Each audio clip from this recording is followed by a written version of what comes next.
Olá, seja bem-vindo ao Comunicar Cibersegurança, o podcast do Centro Nacional de Cibersegurança. Este é o espaço que serve para a discussão, a promoção e a reflexão de matérias de interesse relacionadas com a cibersegurança. E hoje temos um convidado, Fernando Mendes. Muito obrigada por estar aqui connosco, mas antes de passarmos propriamente à nossa conversa, eu vou fazer aqui uma pequena introdução sobre si e sobre o tema. Hoje vamos falar sobre a gestão do risco e, para apresentar de facto o Fernando, é sócio fundador da GDPR.pt, espero não estar a dizê-lo mal, e Focus to Comply.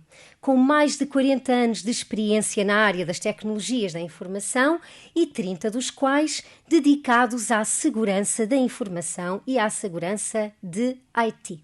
E Fernando, muito obrigada por estar aqui connosco no podcast do CNCS e antes de avançarmos aqui já diretamente às perguntas, eu vou ler aqui uma definição e o Fernando há de me dizer se está correto. Definição de risco. É uma circunstância ou evento razoavelmente identificáveis com um efeito adverso potencial na segurança das redes e dos sistemas de informação, segundo a definição da Lei nº 46/2018, de 13 de agosto. Ela está certa? Sim, está correta. Antes de mais, também queria agradecer a oportunidade de participar aqui neste evento, que muito prazer me dá. Obrigada. E que espero que também traga aqui alguma informação que seja útil para vários setores da sociedade nesta matéria de gestão do risco. E sim, essa definição, segundo o diploma que acabou de referir, está perfeita. Realmente, a gestão do risco e o que nós temos que trabalhar relativamente a olhar para os riscos e assegurar um devido tratamento, realmente é uma definição que acabou de enunciar e que está completamente correta no contexto desse diploma. Exatamente. E pronto, e falando agora de definições, eu vou passar aqui à primeira pergunta, que é: o que é a gestão do risco? Muito bem. Pegando nessa definição e indo um pouco mais além, porque a definição do que acabou de enunciar foca muito nas tecnologias de informação e comunicação, no ciberespaço, na cibersegurança, etc., nós devemos abordar a gestão do risco como uma matéria muito mais abrangente. A gestão do risco deverá estar sempre em todas as fases do nosso dia-a-dia. Nós, quando atravessamos uma passadeira, fazemos gestão do risco. Nós olhamos para o carro que circula, a que velocidade é que ele vem, se estamos a atravessar numa passadeira ou não, etc. E decidimos, tomamos uma decisão para avançar ou não para atravessar, por exemplo, uma estrada, não é? E a gestão do risco é isto. É nós compreendermos um determinado contexto, identificando ameaças, categorizando essas ameaças e avaliando essas ameaças, face, por exemplo, à sua probabilidade e ao seu impacto, caso elas aconteçam, e a partir daí a própria gestão de risco diz que nós temos uma fase inicial desta tal avaliação e, subsequentemente, uma fase de tratamento do risco. Ou seja, a gestão do risco é consubstanciada em duas fases. A parte de apreciação ou análise e a de tratamento. Exatamente. Portanto, e nessa sequência, para o que é que ela serve e como se faz? Muito bem. Para o que é que ela serve? Tem vários benefícios a gestão do risco. Um dos benefícios que eu acho, e depois iremos abordar também isso um pouco mais à frente, é trazer valor para a organização quanto ao conhecimento dos riscos que ela mesma enfrenta.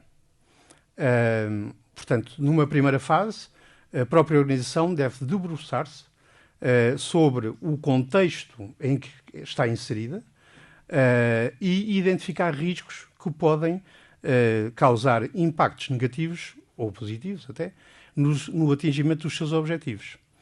Ou seja, logo de início, a gestão do risco traz um grande valor porque permite às organizações conhecer os riscos e formalizá-los.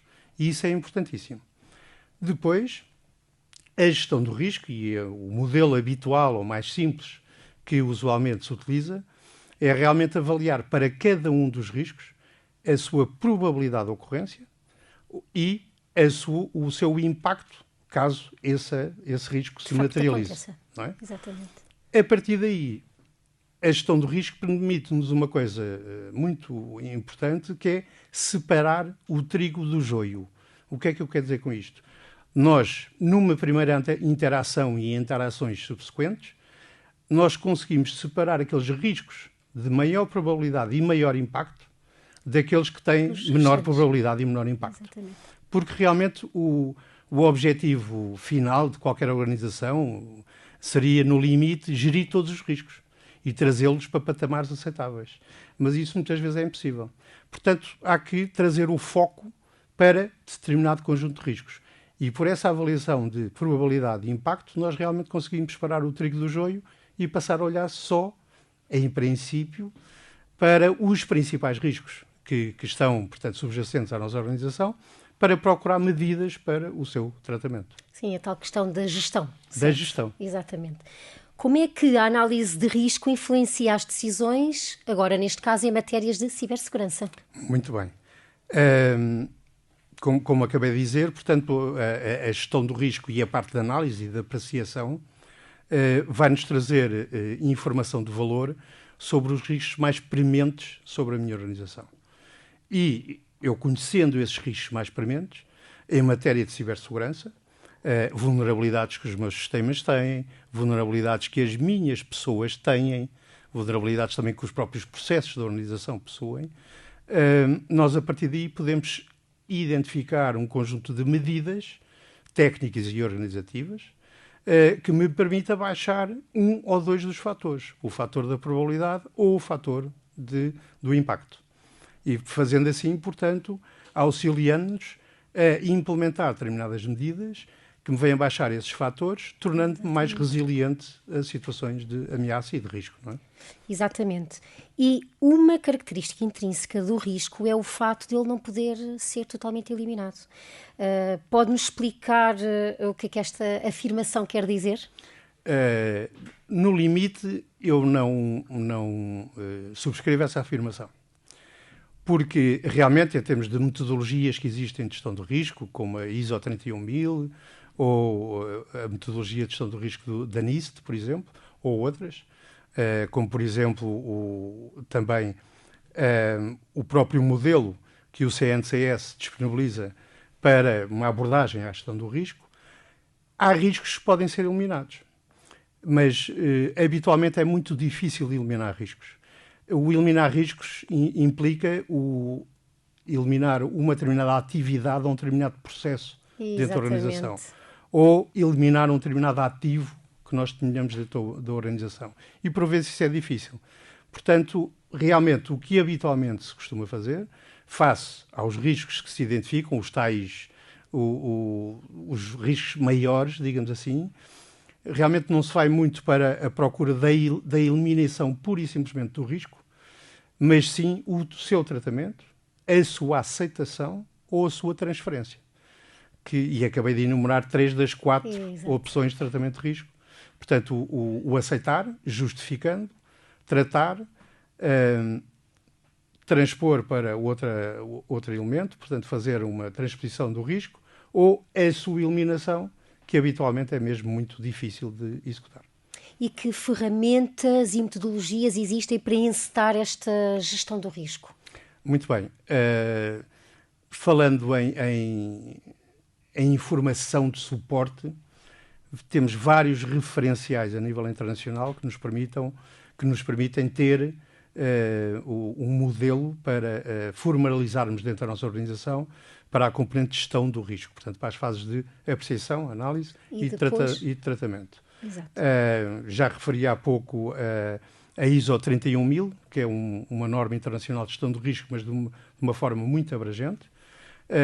Mais ligados à segurança da informação, temos a ISO 27005 e temos também, obviamente, como referi também há pouco, a própria metodologia que o Quadro Nacional de Cibersegurança nos disponibiliza e também o guia para uma abordagem à gestão do risco, também o próprio CNCS disponibiliza. Aí, por exemplo, nesse modelo de base do CNCS, nós até podemos ter já uma base de um catálogo de riscos. Para nós começarmos a avaliar, face à nossa organização, quais é que são as probabilidades e os impactos de um determinado risco. E, passando aqui alguma publicidade, habitualmente o que as organizações, e que eu até costumo recomendar às organizações para fazer, é utilizarem ferramentas, por simplesmente normais, digamos assim, para fazer uma primeira abordagem à análise de risco e depois ao subsequente plano de tratamento, utilizando folhas de cálculo. Não referindo aqui diretamente uma delas, mas uma que habitualmente nós utilizamos e que poderemos utilizar, pura e simplesmente, para elencar todos os nossos riscos, fazer a avaliação da probabilidade e do impacto e depois, a partir daí, começar a identificar as tais medidas que nós podemos optar para reduzir algum dos fatores. Eu não vou referir aqui diretamente nenhuma aplicação comercial e isto habitualmente tem uma razão. Nós, quando encetamos por adotar uma ferramenta comercial para fazer a nossa gestão do risco, muitas vezes ficamos condicionados por essa mesma ferramenta. E, portanto, a minha abordagem habitualmente é utilizar essas tais folhas de cálculo banais, digamos assim, para a própria organização aprender e compreender como é que se faz a metodologia e se aplica a metodologia de gestão do risco, para depois, passando essa fase de conhecimento, então aí sim ir ao mercado e procurar uma ferramenta que lhe responda às suas necessidades. A Lei 46/2018 refere, no seu artigo 16, número 1, os operadores de serviços essenciais devem cumprir as medidas técnicas e organizativas adequadas e proporcionais para gerir os riscos que se colocam à segurança das redes e dos sistemas de informação que utilizam. E a número 2, que medidas previstas do número anterior devem garantir um nível de segurança adequado ao risco em causa, tendo em conta os progressos técnicos mais recentes. Isto a número 1 e a número 2. O que é que isto quer dizer? Bem, basicamente o que diz é que para os operadores de serviços essenciais é obrigatório a implementação de um modelo, de um processo de gestão do risco. Fazerem a sua análise face aos riscos, portanto, que estejam no seu contexto, e no caso de operadores essenciais deverá ser uma lista bastante exaustiva de riscos, diria eu, aqui por minha opinião, para subsequentemente, portanto, identificarem as medidas adequadas para baixar o nível de probabilidade ou de impacto desses mesmos riscos. Realmente não se pode consubstanciar num diploma ou noutro modelo qualquer quais é que são as medidas exatas que se devem implementar. Exatamente. Nós não podemos dizer que no firewall XPTO tem que fechar a porta 523, não é? Não podemos ir a esse nível de detalhe porque cada organização é per si uma própria organização e, portanto, os sistemas que tem, os seus níveis de exposição poderão ser perfeitamente dispares. Existem, mais uma vez, diversos referenciais no mercado que nos permitem ter uma lista de controlos técnicos e organizativos que deverão ser implementados para reduzir os riscos, o nível de risco. E deverá ser a partir daí que nós devemos, de alguma maneira, identificar aqueles que mais se adaptam à nossa organização e implementá-los de uma forma efetiva, fazendo igualmente essa avaliação da sua efetividade quanto ao risco que nós estamos a trabalhar. Relativamente ao final do contexto, que diz que devemos também olhar para os progressos técnicos mais recentes, o que é que podemos inferir daqui? A gestão do risco não deve ser uma atividade que se faça de uma forma regular, digamos assim, anualmente, não é? Aliás, é uma das questões também que iremos ver, presumivelmente, mais à frente. A gestão do risco deve ser feita realmente em intervalos regulares e sempre que existam algumas alterações ao contexto da própria organização, contexto interno ou externo. Veja-se, por exemplo, agora o caso que está muito na moda e que todos falam da inteligência artificial e do ChatGPT. Não é? Isso apresenta riscos. para qualquer organização. Absolutamente. A mesma situação que se tem falado hoje em dia muito também com as aplicações como o TikTok e outras, não é?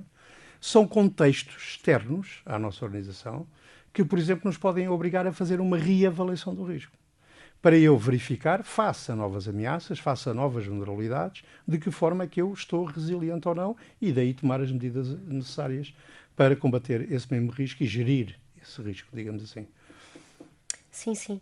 E agora, entrando aqui já numa reta final, vou-lhe fazer mais uma pergunta que acho que é muito, muito pertinente. Que tipo de acontecimento pode motivar uma reanálise, reavaliação de risco? E não havendo um evento, de facto, específico para esta análise, e ainda há pouco falámos sobre isto, com que periodicidade devemos fazer? Portanto, isto, de facto, é reforçar um bocadinho aquilo que já foi aqui sem dúvida, referido. sem dúvida. Dizem as boas práticas que, no mínimo, anualmente devemos fazer um processo de gestão do risco, ou seja, fazer a percepção, a análise e elaborar planos de tratamento. No entanto, condicionantes internas ou externas poderão nos obrigar a executar um processo de gestão do risco. Como eu disse neste momento, o ChatGPT está aí, portanto, a provocar alguma polémica, não é?